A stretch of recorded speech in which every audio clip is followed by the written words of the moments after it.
Hello, ഒരു challenge അല്ലേ? നിങ്ങളെല്ലാരും നിൽക്കുക, എല്ലാവരും പായല് നിക്ക് കിടിലൻ ചലഞ്ചാണ്. ആദ്യം നിലമ്പൂര് അതേമാതിരി 71 സ്റ്റോർ ഫോളോ ചെയ്തോക്കെ ചെക്ക് ചെയ്തോക്കെ. അപ്പൊ നിലമ്പൂരിന്റെ ഫോളോവറാണ്, അതേമാതിരി 71 സ്റ്റോർ ഫോളോ ചെയ്തോക്കെ ചെക്ക് ചെയ്തോക്കെ. അതേമാതിരി 71 സ്റ്റോറിന്റെ ഫോളോവറും കൂടിയാണ്. അപ്പൊ ചലഞ്ച് ആയിട്ട് ഓരൊക്കെ കൂടെ ആരും കാണാലോ. ശരി ഇപ്പൊ ട്രെൻഡിങ് ആയി കളിപ്പിച്ചൊരു ഡയലോഗില്ലേ, ആ ഡയലോഗ് ആദ്യം കേൾപ്പിച്ചുതരാം. ആ ഡയലോഗുകൾ കറക്റ്റ് പറയണം.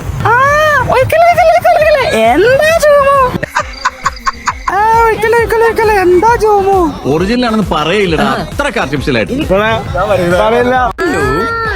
അപ്പൊ ഇവര് രണ്ടാളും അടിപൊളിയായി പറഞ്ഞു. രണ്ടാക്കുമ്പാടെ കൊടുത്താലോ? അപ്പൊ രണ്ടാക്കുമ്പാടെ നമ്മള് ഗിഫ്റ്റ് കൊടുത്തിക്കണേ. അപ്പൊ ഹാപ്പി അല്ലേ? Happy Nilambur and 71 store follow ചെയ്യാം. അപ്പൊ എല്ലാരും ഫോളോ ചെയ്ത് വെച്ചോളി. ഇതേമാതിരി വെറൈറ്റി ചലഞ്ച് ആയിട്ട് നമ്മൾ പെടുത്താനുണ്ടാവും. അതേമാതിരി 71 സ്റ്റോറിൽ ഒരു ഗീവ് കൂടി നടക്കുന്നുണ്ട്, അതിൽ പോയി പങ്കെടുത്തോളി, ഫോളോ ചെയ്ത് വെച്ചോളി.